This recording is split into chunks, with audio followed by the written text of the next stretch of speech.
Welcome to this overview of common model evaluation metrics used in machine learning. Evaluation measures. When we develop machine learning models, it's essential to understand how well they actually perform. Evaluation measures give us a way to judge the quality and reliability of a model's predictions. Whether the task involves classification, regression, or clustering, choosing the correct metric helps us determine if the model is meeting our expectations and solving the problem effectively. One of the simplest and most widely used metrics is accuracy. Accuracy represents how often the model's predictions are correct compared to the total number of predictions made. In other words, accuracy is calculated as the number of correctly predicted samples divided by the total number of samples. Although accuracy is easy to understand, it can sometimes be misleading. For example, if we have a dataset where 90% of the data belongs to class A and only 10% belongs to class B, a model that predicts only class A for every input would still get 90% accuracy. However, it completely fails to recognize class B. This shows that accuracy alone does not always provide a complete picture of model performance. Precision and recall. Precision tells us how many of the items that the model marked as positive are actually correct. Think of it as, when the model says something is positive, how trustworthy is that prediction? This becomes very important in cases where a wrong positive prediction can cause serious problems. For example, telling someone they have a disease when they actually don't. The formula for precision is true positives divides true positives plus false positives. True positives are correctly predicted positive cases. False positives cases are wrongly predicted as positive. Recall. It also known as sensitivity, checks how many of the real positive cases the model successfully finds. In simple words, out of all the actual positive cases, how many did the model detect correctly?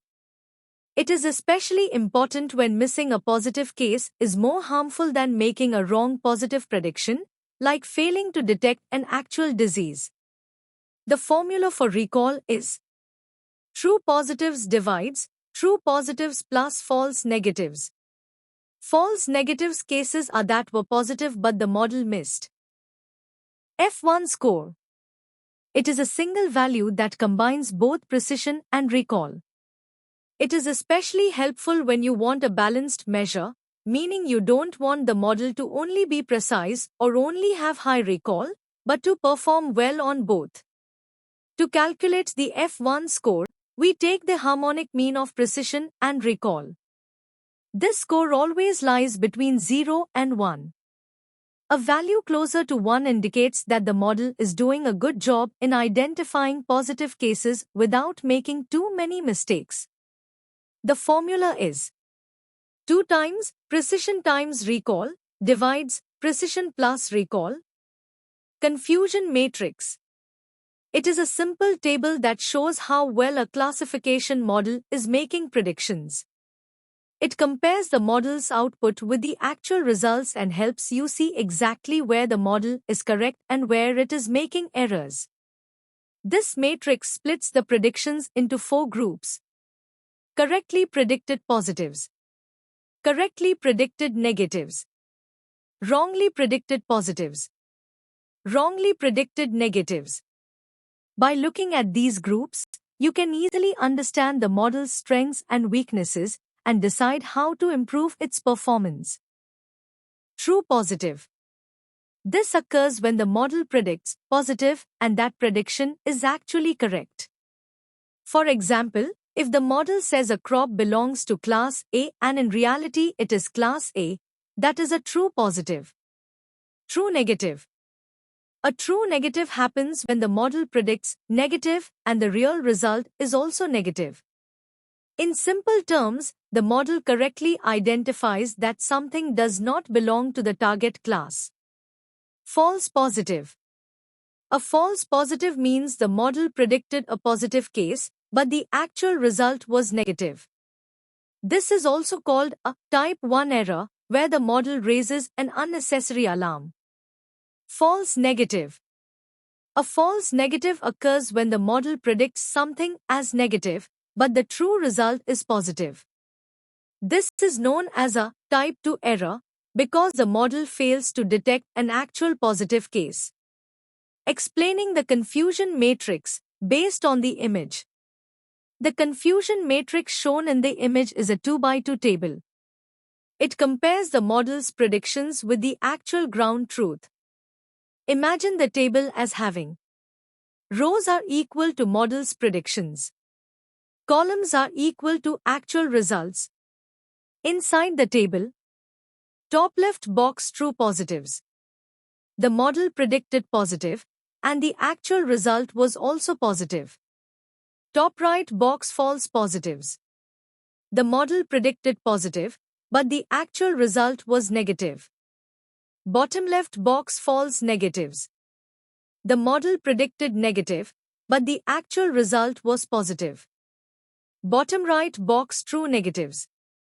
The model predicted negative, and the actual result was also negative. This matrix helps us see every type of correct and incorrect prediction the model makes, so we can measure accuracy, precision, recall, and overall performance. Let's discuss about error functions. Error functions. Error functions play a key role in evaluating how well a machine learning model is performing. They help measure the gap between the predicted output and the actual value. By using these functions, we can understand whether the model is learning properly and whether it can perform well on new, unseen data. Let's look at one of the most commonly used error functions. Mean squared error. It calculates the average of the squared differences between the true value and the predicted value.